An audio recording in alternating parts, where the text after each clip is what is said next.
Abba-dabby dude! Hi there, this is Abba-dabby dude! Welcome back to another of my IPace vlogs, and you join me today in a very wet, very windy, miserable day in Scotland. We're in the middle of storm something or other. It's got a name, but I can't remember what it is. But it's a huge storm, horrendous weather. But still, the IPace is a lovely place to be, even when the weather outside is frightful, as they say in a certain Christmas song. So, what's today's video about? Well, I have had, believe it or not, my IPace for 1 year. I've had it for almost exactly a year now. I've done 9,395 miles in that. So I'm not, as you can tell, a high mileage driver, mainly because my work commute is teeny tiny. It's a very short drive. So most of the mileage I do is actually doing road trip videos for this channel. So yeah, 9,395 miles I've done in it in a year. And I thought it would be nice, and some people might be interested, just in a summary of how the year has gone, what I've learned, what I've liked, etc. So I've broken the show down. I've actually done some show notes this time, so it's slightly more organised. And I've broken it down into 5 sections. Some will be very short, some will be a bit more in length or in detail. But basically the 5 sections, first of all I'm going to cover the negatives. That's quite a small section in all honesty, spoiler alert. But we'll cover the negatives first. Then I'm going to cover the more general negatives. Then I'll just talk about what problems and issues I've had in the year, including anything that's needed a dealer visit for repair. I'll talk a little bit about battery degradation, etc. Then I'll go on to the positives, things that I have liked, and anything that's improved over the years. So we'll talk about little things in there. Then I'll do a section on the H264 campaign. Now I've done a couple of videos talking about that already, but because it was such a change to the car in the last sort of month to 6 weeks of my ownership, it's made a big difference to the car. So I thought, as I'm doing a summary of the year, I'd do a little section just talking about that. And then finally a more general section just on, because this is my first electric vehicle, I thought I'd just do a little section talking about what it's been like after a year of EV ownership compared to, what, 30 years of ICE vehicle ownership. And that'll be it. So yeah, grab yourself a coffee and let's get chatting. So we'll start off with the negatives. Any regular viewers to the channel, the first one of those will not come as a surprise. So the first negative is the car's incompatibility with the eVolt compact chargers.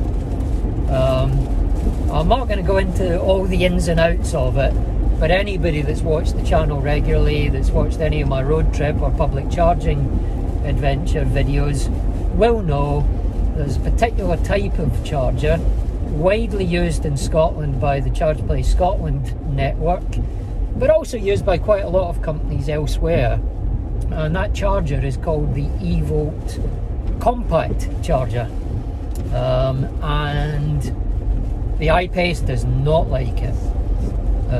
In general, there's some of them that work, most of them. The some that work are the very new ones with the most recent boards. I only know of one in Scotland that has that configuration in the whole of Scotland. The rest of them will work a little bit sometimes, or just not at all. So sometimes you might get a 10 or 15% charge and then it dies. Sometimes you won't get anything at all, and that's just not good enough. It needs to be reliable. The charging network needs to be reliable. there's a lot of toing and froing between Jaguar and the charging companies. Charging companies say it's Jaguar's fault, Jaguar says it's the charging company's fault, but both Gary and I have got fairly solid information that says that the issue is a lot of the chargers, the early chargers, don't follow the full CCS protocols in full. They they don't stick rigidly to those standards. The IPace, according to the information that both Gary and I have, Gary, that's the IPace owner channel, Gary, we both have been given information that the Jaguar sticks rigidly to those standards and protocols, and if it detects anything outside of that very rigid structure, it just refuses to charge. Now, a lot of cars, because the chargers don't comply fully, there's a lot of manufacturers that have designed their cars to have more leeway so that they will work. Jaguar is not one of them. So the debate really is between the charging companies and Jaguar. Should Jaguar fix the IPace? I say fix, change the IPace so that it doesn't so rigidly adhere to the standards, or should the charging companies make the chargers comply with CCS? Anyway, that's the debate that's ongoing, but as it stands at the moment, even after the H264 campaign, the IPace still doesn't like those chargers. There's also a lot of people struggling on the Ecotricity chargers, the electric highway, which are at all the motorway service stations. I personally have a 100% success rate on them, so they are fine for me, but I'm the exception rather than the rule. On the forums, it's full of people saying their IPace will not charge on those as well. So that's the first downside, is that the charging network and the car, whether it's down to the chargers or the car, is not the point of this video. The point is it doesn't happen. So long trips can sometimes be a little bit stressful, not from range anxiety, but what we've penned as charger anxiety. Will this charger work with my car? So you end up having to plan your trips with a lot of backup chargers. You know, you have to make sure you get to the charger with enough range to get to a backup charger in case it doesn't work, etc, etc. So that really is my first negative. It's not a full-on negative. No, it is. If you're on a route which has got those chargers, it's a negative. So you really want an infrastructure whereby you can take your electric car, plug it in and go, no issues. And sadly, that's not what we have. I've developed the ABC strategy, which so far has worked for me and has got me completely around the problem, but it does add extra planning, and it's a big downside. It really is a big downside, but I have a workaround which works. A lot of the time you can plan a route that completely avoids those kind of chargers, so it's not an issue for you in those circumstances. But nonetheless, whatever trip you're planning, you end up having to double check your plan ahead of time to make sure that the chargers you're using aren't the ones that are dodgy. Really, you don't want to have to be doing that. If the general population is going to adopt EVs as widely as the government says we need them to, we need to get to a point where you can just go to any charger and know that you can just plug in and it will work. And that's not where we are at the moment. Not with the IPace, and also not with certain other vehicles as well. The IPace is not the only car that suffers with this, I should add. So that's my first downside, quite a big one. Now the next one is the charging speed. This is not as big a downside, but it's there. Now obviously most of the chargers around Scotland, and to be honest, even at this stage of recording, most of the chargers in Britain are 50 kilowatt chargers. The car will charge at 50 kilowatts on those chargers, that's fine. But if you plug into a high power charger, an HPC, which is 100 kilowatts plus,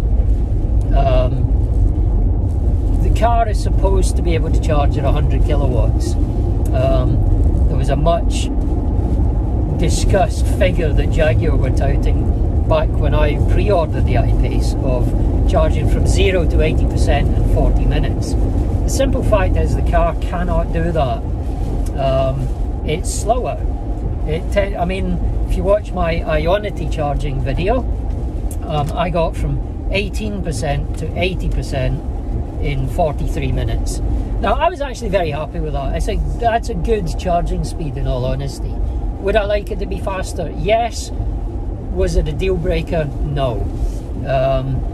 You know, because that 43 minutes, as opposed to, you know, you would be talking about an hour and a quarter probably for that same charge if you did it on a 50 kilowatt charger. So to go from an hour and a quarter to 43 minutes is nice, to be honest. It's, you know, that's a big improvement. If they step it up from there, you'll be talking about going from 43 minutes to maybe 35 minutes for that charge. It's a reduction. I would like to see it, but it's not that big a deal. Waiting for an hour and a quarter for your car to charge is a long time. Waiting for 40 to 45 minutes, that's fine. That's get a coffee and a pee and a stretch of your legs and you're pretty much ready to go, you know? So I'm fine with it, but I would like it to be faster. Now, there is an update coming within the next couple of months, allegedly, which improves the charging speed a bit further. So I think we'll get closer to that 40 minutes. It's never going to be faster than that. So we're talking about probably at best a 5-minute improvement from where we are now. So although I will welcome it when it comes, it's not that big a deal. However, when I first got the car, it was charging significantly slower than it does now. Now, it's actually pretty good. It will be slightly better in a few months, but it's good enough. Where it is not so good is cold weather charging. I plugged into an Ionity, that same charger that gave me a full charge, well, 18 to 80 in 43 minutes in winter, and I got a much slower charge. Much slower. I think I went from 50, can't remember the exact numbers now, but it was round about 50 to round about 87, 88, I think, and that took me 43 minutes. The maximum charge speed, bearing in mind these chargers are, I think they're 175 kilowatt chargers. Doesn't really matter because the car is only up to 100, so the chargers are faster than the car is capable of. Okay, so the car should be charging at its maximum speed on those chargers. The fastest I got on it on that charging session was 42 kilowatts, and that was not good. That was painfully slow for what was supposed to be a 20-minute charging, quick charging stop, a zapping dash as I like to call it. So there are elements. I mean, there's some debate. Those Ionity chargers, I've heard other people say, are not great in cold weather. So there's some debate about whether it's down to the Ionity charger itself or the car. I suspect there's maybe a little bit of both. But the simple fact is, in winter, that charging speed was slower than I would have liked by a significant margin. And in actual fact, I could have got faster on a 50 kilowatt charger, I think. But anyway, so that's the other downside. To be honest, for the negatives, that's it. 2 of them. So if the next charging update, the speed fix, also happens to fix the charger compatibility, which is not impossible, that would be my 2 negatives completely gone. I very much doubt it. I think we're stuck with the eVolt compacts not charging the IPace reliably. But you never know, they might patch it, they might fix it. There is a charging update, it's specifically for charger speed, but you never know, they could include some other stuff in there. We'll have to wait and see on that one. But that's it. for the general negatives. So let's talk now about the problems I've had in a year of ownership. So let's talk first of all with battery degradation, because when the car was in for H264 just a few weeks ago, so it was just shy of the 1 year when I had this done, I asked them for a printout of my state of health on my battery pack, which they did, and produced a big 3-page document which showed all the battery modules and their state of health. So basically almost all of my modules were at 94%. There were 5, I think, or maybe 6 that were at 93%. So basically my car in 10,000 miles, 9,395 miles, has suffered a 6% degradation on the battery, and I'm told that that is fairly normal. I'm told that you can expect a slightly higher degradation, or actually quite higher degradation in the first year, and people have been quoting sort of 7-8%. So my 6% I'm quite happy with. 9,400 miles isn't high mileage, but it's not low mileage either. I think it's slightly below average, mind you, for UK drivers these days. I think these days the average is about 12,000 miles, but I might be wrong. So, you know, mine has suffered 6%, which is slightly below what a lot of other people I've seen have been reporting. Now, I'm very happy with that. Bear in mind, I also don't charge the car up to 100% every night. I charge to just below 90 when I'm charging. Unless I'm doing a long road trip, I never charge up to 100% at home, which supposedly prolongs battery life, and that may be the reason that mine's a couple of percent above what other people have been reporting, or it might be down to other factors. We'll never know. But that's the position I'm in, is that I have a 6% overall battery degradation. And in my day-to-day driving, that's not even noticeable. I do not notice a difference in range. From when I got the car to now, my range feels pretty much the same. So I guess that's something to do with the top buffer that Jaguar puts on the battery that you can't charge into. So I guess that helps. I mean, my degradation is less than that buffer, so my range is still pretty much untouched. I have seen 0 reduction in range with that degradation. So there you go, that's my degradation. What problems have I had? I've had one big problem where the car died on me. That was after a month of ownership and before I started this channel, which is why it was never reported on the channel. Basically, on the day we were moving to our new house, and I was on my way to the house to get it open for the movers coming, my car died. It just completely stopped and wouldn't start again. The car was at the dealers for 3 weeks while they tried to pin it down. You have to bear in mind, the car was a new vehicle at that time, so there was a lot of head scratching with problems and things, but they finally pinned it down. It was the parking module that basically, when you push the park button to put the car in park, the module that connects to had failed. Very simple. They fixed it. Has never been an issue since, but it did take them a while to pin it down. I had an F-type for 3 weeks during that time, and it cost me a fortune in petrol. But more on that later. So yeah, that's the first failure I had. The next problem I had was very minor, but the rear driver's side rear door, the trim came loose. One of the clips had failed, so I took it to the dealer. They replaced all of the clips, all of the plastic clips that hold the door trim on.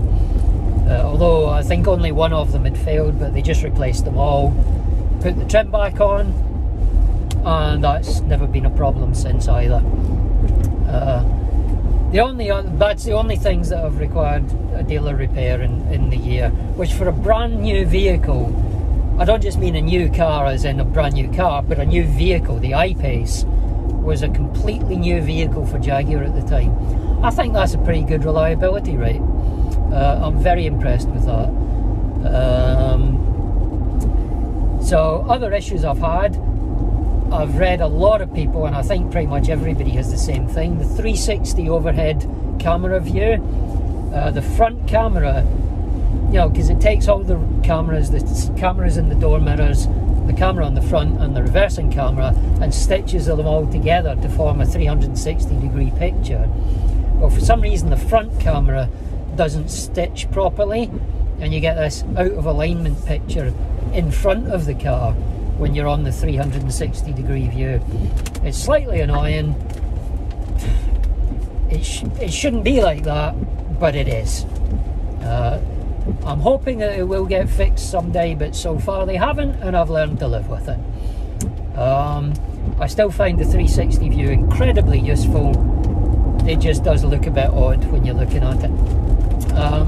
The other thing that's still there, although it has improved over the life of the car, but it is still there, is the lag on the reversing camera. There is still, used to be quite bad, it is now very, very slight, but it is still there. It's maybe half a second out, so if you're looking on the reversing camera, if you're judging the distance, you know, if you're trying to reverse right up to something, there's a half-second lag, so when you stop, what you're seeing on the camera is actually half a second behind, so the camera will continue to move for, I'm saying half a second, I haven't measured it, but you get the idea. It's a very small time scale, but it is, you can see it. You get used to it and you adjust to it, and it is way better than it used to be. I'm hoping that they'll continue to improve that. Again, the IPace isn't the only car that suffers from this. A lot of cars do, but a lot of cars don't. So I'm hoping they'll be able to improve that even further. The point that we've got it to now, it's not a big deal. It's very, very usable, but it is still there. That's it. That's all the issues I've had in the first year of ownership. Not much at all. So let's discuss what I like about the IPace. Longer section coming.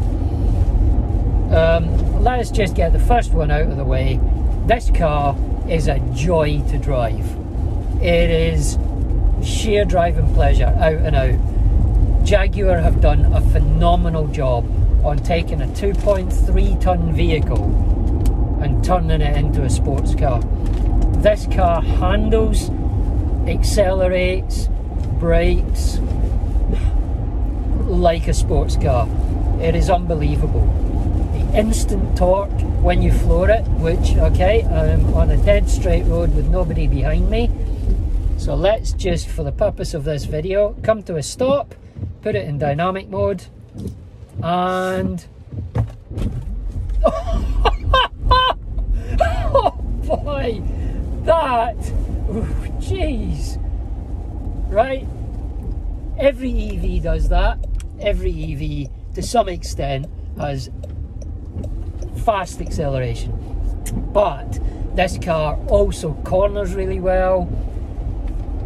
It brakes well. I mean, you can't overcome laws of physics. 2.3 tons is 2.3 tons. But it does brake well and it does corner well. And it is such fun to drive. I get a rush every time I do that. I never, ever get bored of it. So yeah, absolute 100% pleasure to drive. I still smile, and I still, every time I get in this car, I have a little moment. Next thing I'm very happy with is the range. The range is more than enough. Even before the range update, the H264 one, I was very happy. Since H264, I'm even happier. The car's range exceeds my bladder's range, and it way exceeds my wife's bladder's range. But then again, to be honest, you know, a first edition BMW i3 probably exceeds my wife's bladder range. She's not here, so I don't get a slap this time. But yeah, even my bladder range, which is normal human sized, the car way exceeds it. The range on this is more than enough. Before you go EV, you think you need a lot of range. Like, I remember saying things to people, you know, like, I'm not getting an EV until they can do at least 300 miles on a charge. Do you know what? This car gets, well, in summer it will probably get, with the H264 update, I'm hoping to be able to get 240 to 250, but even as it was getting about 230 last summer. It's more than enough. It really, really is. So I'm very happy with the range. Yeah. What else have we got? Quality of the interior. The general build quality of this car, but specifically the interior quality. Both the build quality of it, the feel of it, the look of it, the sturdiness of it, everything's soft touch. Everything's leather in this because it's the first edition. You know, everything is beautiful. Sorry, I'm going the wrong way. Oops, sorry. We'll just have to reverse back and come back out. Sorry, I just got came off a turning earlier than I wanted to, I think. Okay, yes. Yeah, the build quality, everything, the soft suede or whatever it is, I think it's Alcantara or something headlining, panoramic roof, the seats, these lovely soft seats, my heated steering wheel. I'm now addicted to heated steering wheels. My heated steering wheel,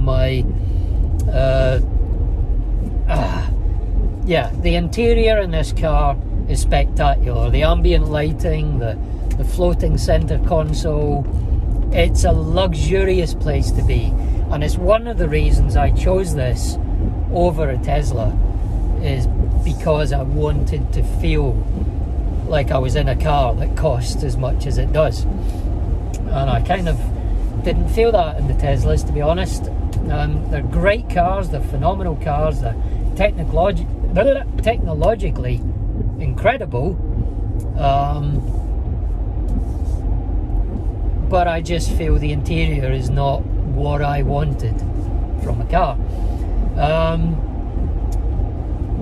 So yeah, we covered the seats.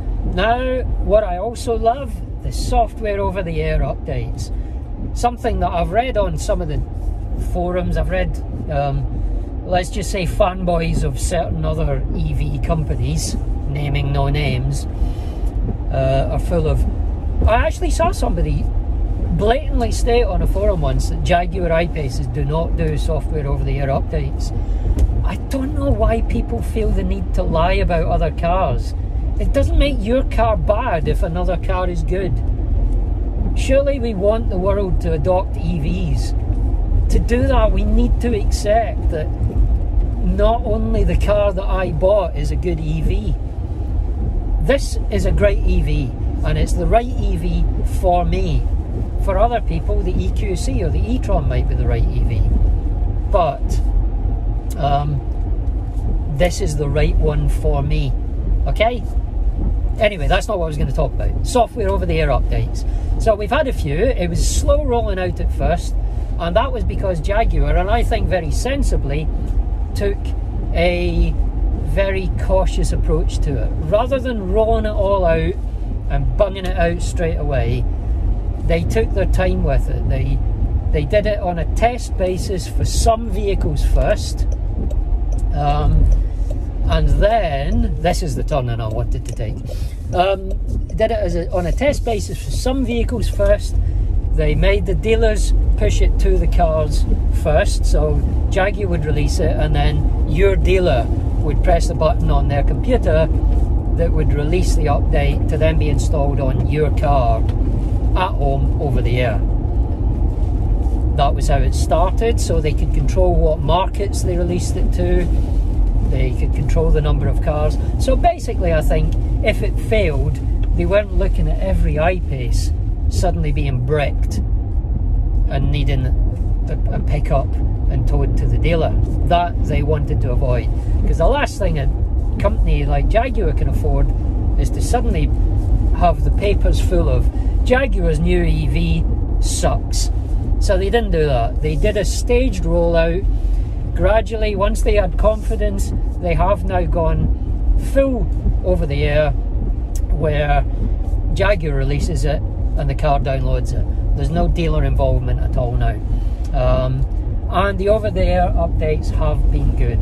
They've made some noticeable improvements. The most recent one was very minor bug fixes, which didn't affect me in the first place, so I didn't even know to look at that view, people. That's spectacular. Is there nobody behind me?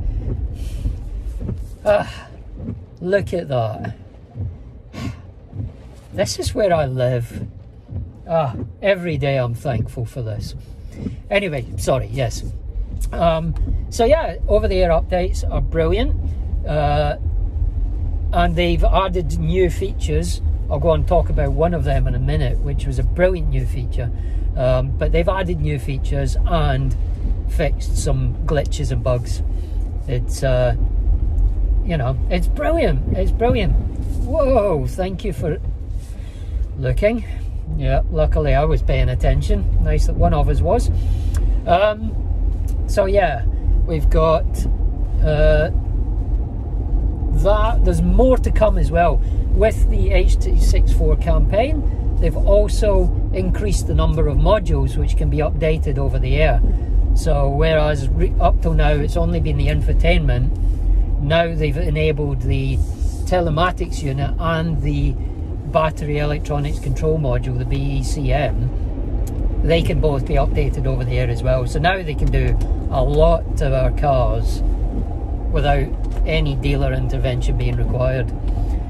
So yeah, over-the-air updates, it is the future. The whole automotive industry is headed that way. It has to. But lovely system, and I love it. I love that I can get in my car and it will be totally different sometimes. Well, not totally different, but it will be improved over how it was when I parked up yesterday. That's brilliant.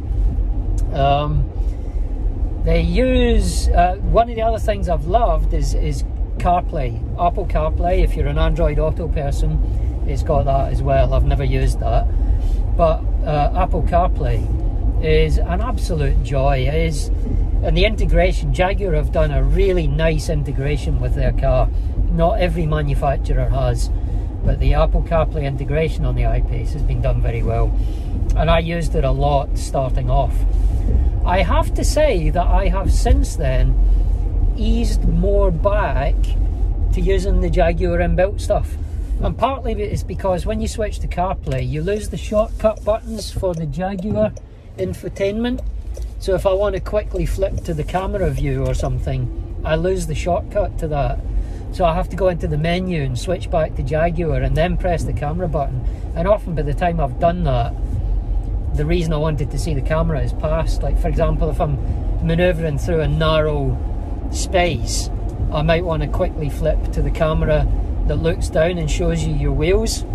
I haven't shown you that feature, I don't think, but there's a view you can get. It's a split screen view. One side shows the left side of the car, one side shows the right side, and it's a top-down view looking at the wheels, and so you can park like that close to a curb or fit through a really tight gap that close to the curb or a bollard without hitting it. It's phenomenal, but you want to switch to it quickly and you can't do that from CarPlay. Also, the Jaguar Sat-Nav, well, I'll talk about the predicted SoC in a minute, but the Jaguar Sat-Nav has waypoints. Apple doesn't do waypoints, and when I'm planning a road trip, I put my charging stops in as waypoints. You can't do that with CarPlay. So the CarPlay integration is brilliant. For a lot of people it's great, because for a lot of people they just want to say where they're going. You can do a voice command. It's integrated with your calendar, so it will pop up.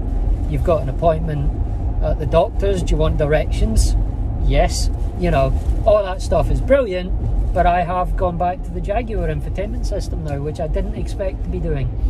But yes, CarPlay is lovely. On to the predicted SoC thing, yeah, which they added with the H26, no sorry, it was S19B I think update. that added this. And now, as you navigate, if you've got a route with, let's say, 2 waypoints and a final destination, on the left side of your sat-nav screen, you can set it to show you what your predicted state of charge will be at those waypoints and your destination. So you can monitor it as you drive, assuming your waypoints are charging stops. You can keep an eye on it and make sure you're going to get to your charging stop. So if it drops, if you're driving like a nutter and it suddenly says you're going to arrive at your first charging stop with -2%, you can slow down and it will gradually creep up, and then you will make it to your charging stop, you know. So you can use it to adjust your driving, and it is brilliant. Or perhaps I should say it was brilliant. Now, whether it's 19C or H.264, I don't know, because they both dropped very close to each other. In my case, I had 19C very close to the H.264 campaign. But now the predicted state of charge for me is out by quite a significant margin, and it's optimistic, which means it keeps telling me, for example, it will tell me I'll get to a charger with 10%, and I can't. I get there, well, I won't make it to that charger in some cases. I'll be getting there with -5%, if that was technically possible. You know, it vastly underestimates how much electricity I'm going to use. And it didn't do that before. When I was on 19B and before H.264, it was very, very accurate, to within a couple of percent every time. So I'm optimistic they'll fix it, but that's a downside at the moment. But it is something that it's a feature that I love. It just isn't working quite as I would like it to or need it to at the moment. But I'm fairly sure that will improve. One other thing that I love, and a lot of cars have this and a lot of EVs specifically have this, the app and the ability to preheat the car and monitor the charge, etc. from my phone. But the biggest thing is the app. Now, I'm going to do a separate video on this, but I have set up a whole load of Siri shortcuts so I can voice control my IPace. So the one I use is, I'm not going to use the Hey SIRI. That's the command you use to start your phone. If I do that, my phone will activate, so I'm not going to do that. But the phone, I say, Hey S word, I'll use that from now on. Hey S word, fire up the Jag, which is the command that I've programmed. Sad, I know. But hey S word, fire up the Jag, and it turns on the AC. And for up to 30 minutes, the car will preheat the cabin. And then when I get in, it's nice and toasty. If it's cold and frosty, that will have been enough to de-ice the windscreen and the rear windscreen, just from that alone. So I never need to de-ice when I get into the car. Likewise, if it's a hot summer's day, it will cool the car to whatever temperature I want. So again, brilliant feature. I love the app. There's a few improvements that still need to be made to it, but it's lovely. There is a third-party one called Wattcat, which is brilliant, but it's Android only. I do have an Android phone which I'm using, but I don't use it exclusively. It doesn't even have a SIM card in it, so when I'm away from home, I'm stuck with iOS. But in all honesty, for everyday use, the Jaguar remote app is phenomenal, brilliant, and just the ability to do that is great. I can unlock the car and lock the car from it as well. So if I've suddenly realised, oh no, I forgot to lock the car, I can just say, hey S word, lock the Jag, and she locks the car,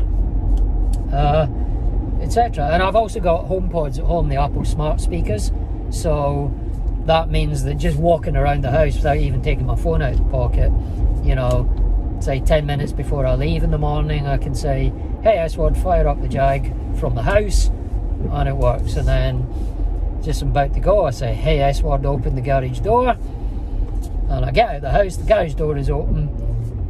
I could even unlock the car if I want, and off you go. Your car is charged, and sorry, your car is heated, the garage door's open. It could be unlocked if I want it to, but with the keyless entry I just walk up and touch the door anyway. Jump in your car and off you go. It's great, so I love that. Not saying it's exclusive to IPace, but it's a feature that I love. And where it's better than a similar feature in ICE vehicles is, with an ICE vehicle, it has to start the engine. Your engine is running, it's using fuel, it's producing emissions.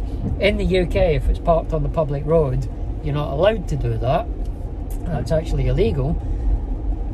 So, whereas with the IPace or any EV, you can do it because there's no engine to start.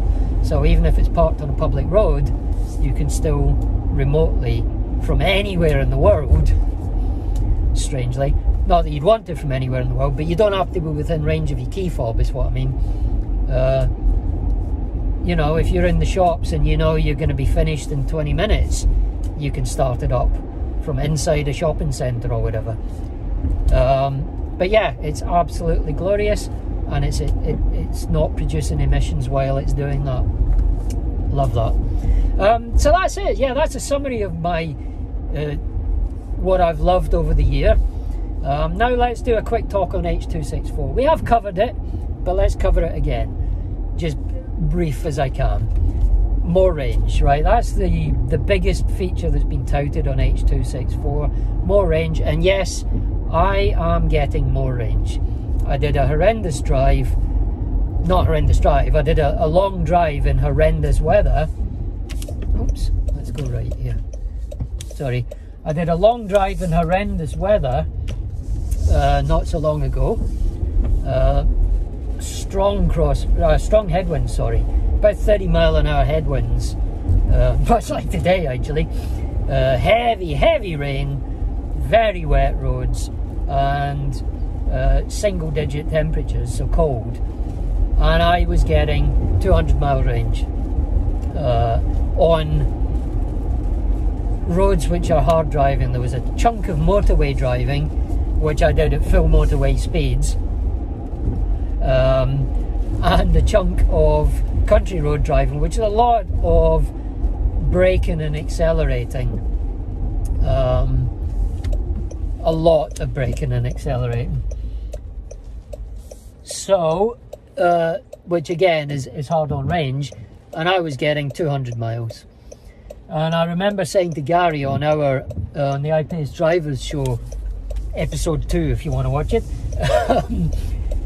Episode 1, actually, episode 1, I said, if I can get a 200-mile winter range out of the car after H.264, I will be ecstatic. Well, that was horrendous weather, and I got 200-mile range. In normal winter weather, I think my range is probably going to be about 210 miles, which means in summer, I think my range, and I'm guessing because it's not summer, but my range on 22-inch wheels, remember, so that's the least efficient of IPaces, if that makes sense. But my range, I think, will be in the region of 240, maybe even edging up towards 250. But I'll do a test of that when the time comes. The main point is, it's good enough, more than good enough. So the range improvement is there, but it's not only there, it's incredibly noticeable. And my personal opinion is, I think it's more. Jaguar quoted an 8% range improvement. I think it's more than that. But I think what Jaguar did was, rather than suffer the wrath of trolls, they've been conservative. And that's been their approach to the IPace in general, is be conservative and allow people to be pleasantly surprised on most things. And I think on that thing, they've done the same again. I think my range improvement is more than 8%. So that's the first thing with H.264. Some of the things I've noticed which are hard to measure, but it comes from having had the car for a year prior to that, or almost a year. The adaptive cruise control.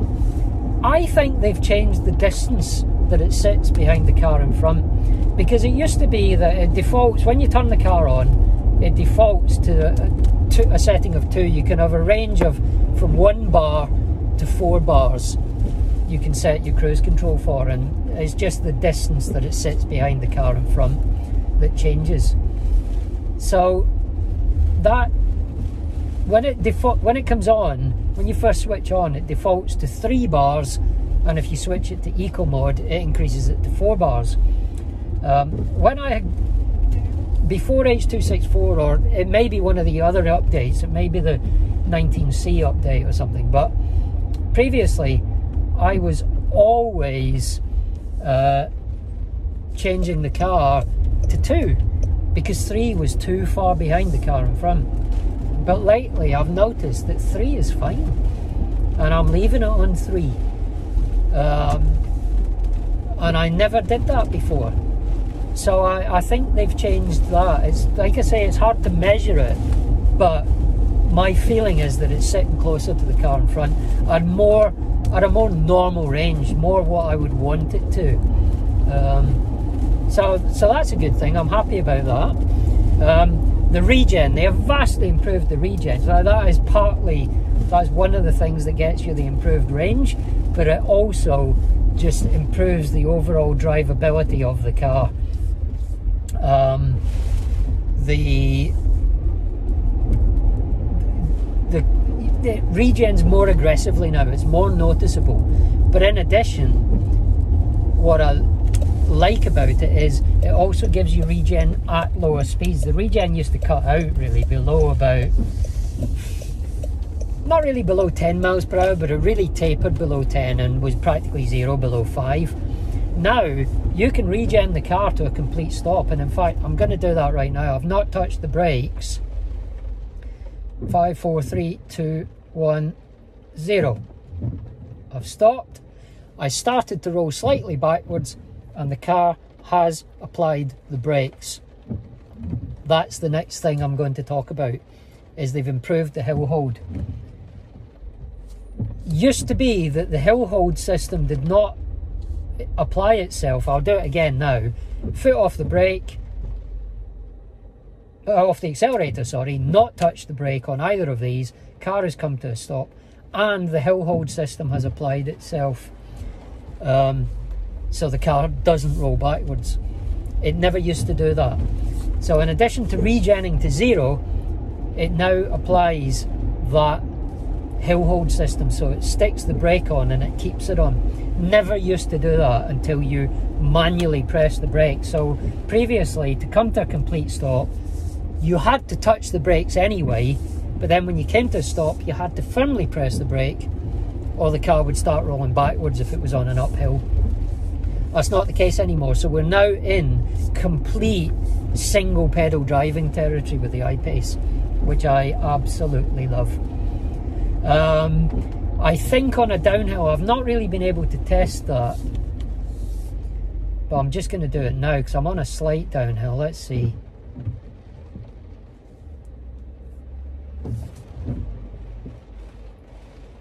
Okay, there's somebody behind me. I can't really test. It wasn't a proper downhill, that. But this is a proper downhill, so I'm just going to come to a stop here. I'm going to signal that I'm stopping. I'm on a downhill point. I don't think the car's going to stop, because on a downhill, well, it doesn't do it. But that's because of the way the car works. So on a downhill, you do have to use the brakes to come to a complete stop. It was holding at 2 miles per hour there, basically. It's holding at 2 miles an hour. But that's the way the car works, and it's an intentional decision by Jaguar. I'm not going to go into it here, but on the level and on uphills, it will regen to a complete stop now, and then apply the brake so that it doesn't roll backwards. On a downslope, you still have to apply the brake for that final portion, and the hill hold system will not engage ever on a downslope. But that's a decision that Jaguar made, and having gotten used to it, I agree with it. I actually think it's a good system, because now when I'm sitting at traffic lights or a junction on a downhill, when I release the brake, the car starts to just gently roll forward, and that's the behaviour I want and expect. Whereas otherwise you have to apply the accelerator and then you get a strange effect where you've got the gravity effect, because now the brakes have released the gravity effect and the acceleration, and you start going faster than you really think you're going to. That's why they've designed it that way, and that's why it, as I've discovered, it doesn't do that on a downhill, but I wasn't expecting it to. But now the car will regen to a complete stop and apply the brakes automatically to hold it there without any intervention. So you only have to apply the brakes if the car's rolling downhill. That's a real improvement. I am very, very happy with that. And yeah, that's it for the so I'm just going to do that stretch of road again. That's it for those improvements, and now I'm just going to do a final roundup of what it's been like owning an EV for a year. For the first time in my life, I've owned an EV. I've had 30 years of ICE vehicle ownership, almost exclusively petrol, but a bit of diesel in there, but other than that, all petrol. And now I've had an EV for a year. The golden £1 million question: would I go back? And the answer is no, not in a million years. I mean, I am a believer in climate change, a huge believer in climate change. So that's one of my driving reasons, is I want to be greener, okay? But even if that was not a factor, even putting that completely aside, I would never buy a petrol vehicle again now. This car has turned me completely. It is brilliant to drive. Everything about EVs is better than petrol, apart from the refueling time. It takes longer, but I've discovered that is not a big issue. As you've seen on my road trips, and I don't want to keep belabouring points that I've already made, but as you've seen on my road trips, in general, by the time the car needs to charge, I am ready for a break. And by the time I have finished that break, the car has finished charging. So the charge time is not actually an issue. And it's only on those trips where you need it, which for me, and to be honest, for most people, is never. Almost never. You know, if I wasn't making these videos, you know, which is what's caused me to charge as much as I have, if I wasn't making these videos, I would have, in my life so far, I would have, in that year, I would have done 2, maybe more than that. You know, some of those pleasure trips, maybe I would have done anyway.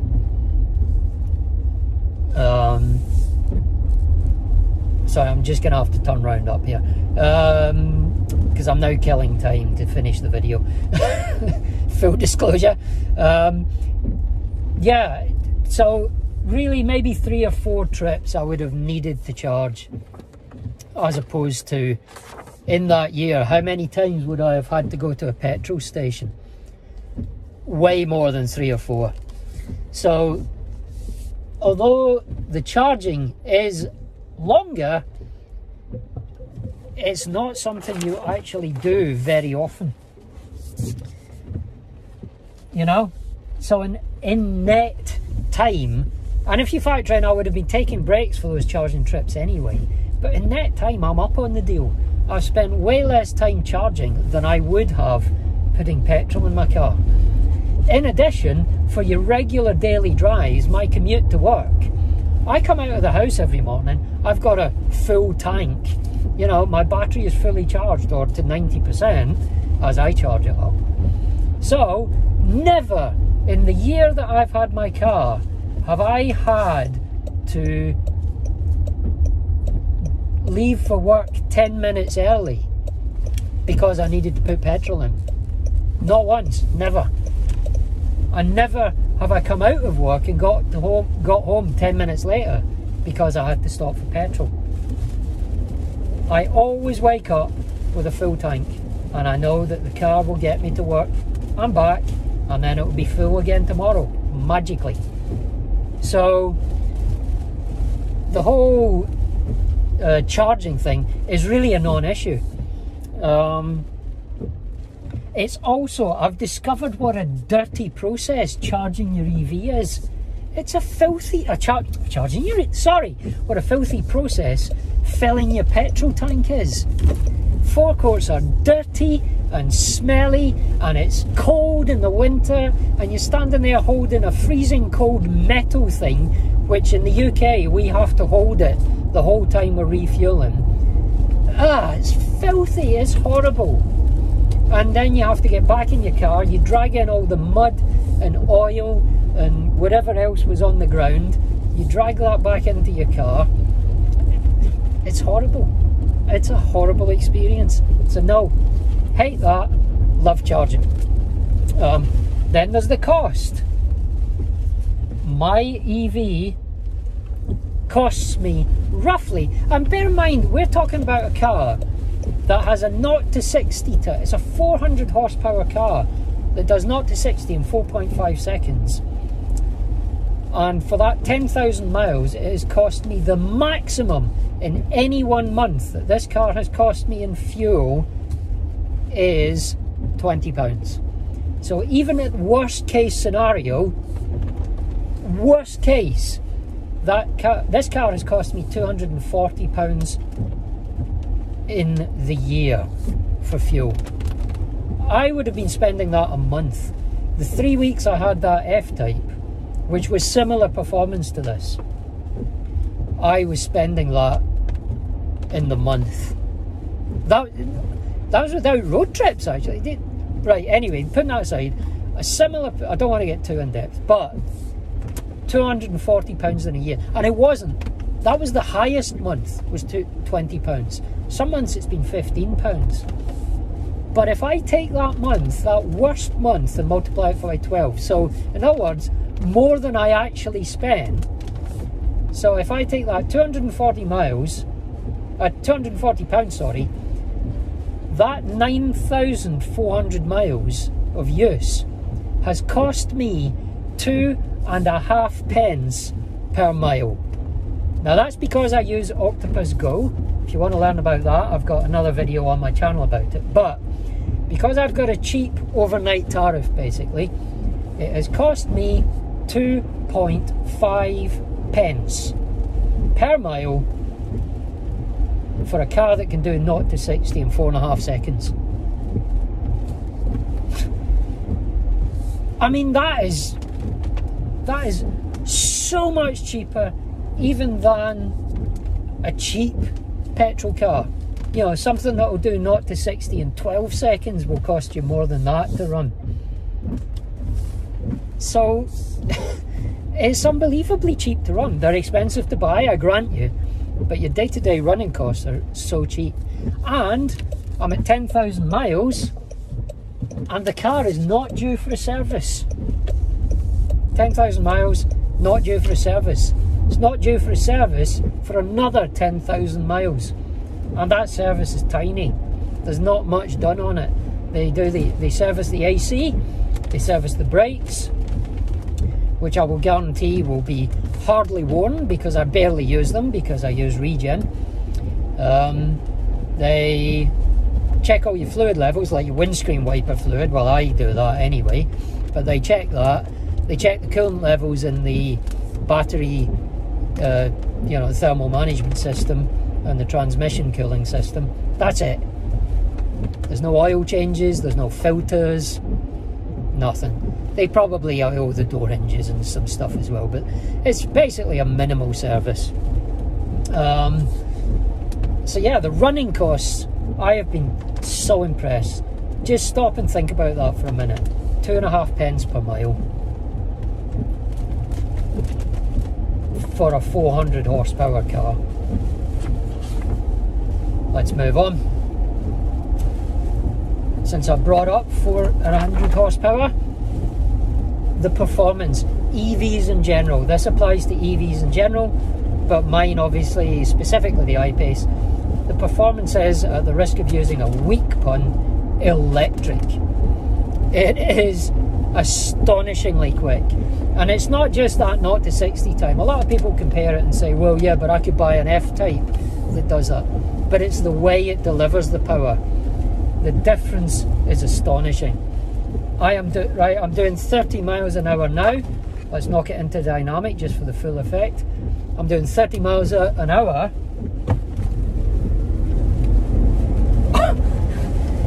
That's what I mean. In a petrol vehicle, you don't get that instant boom.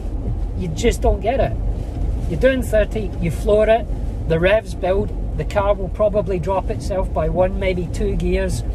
The revs build, the power builds, and then you go. On this, do it again. And that short burst, by the way, I went from 30 to 60 in that, what you just saw. Let's do it again. 30 miles an hour. Okay, 30 miles an hour. 3, 2, 1, floor it. 60. I didn't time that, but it wasn't much. When you're overtaking, that really is a game changer. So yeah, there's that.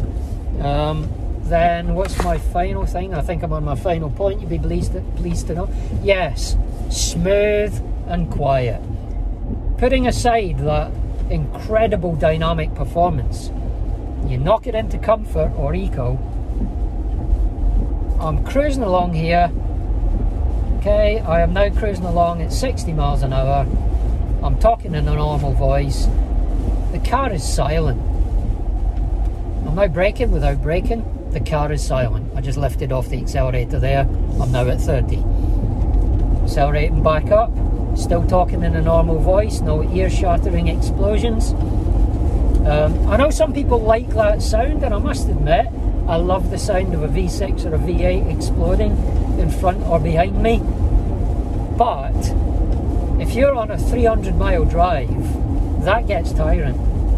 This, I'm getting that level of performance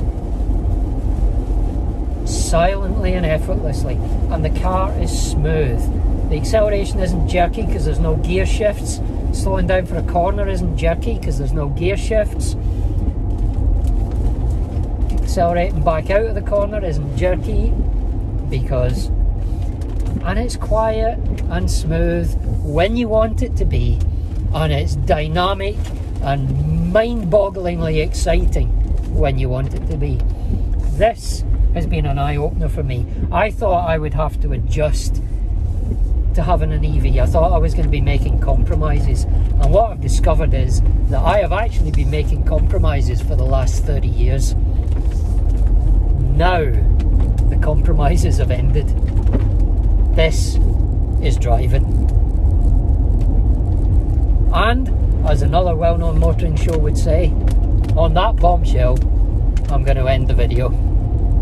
So, I do hope you've enjoyed it. I know it was quite a long one, but I really wanted to go into as much depth as I could on the car and EV ownership in general.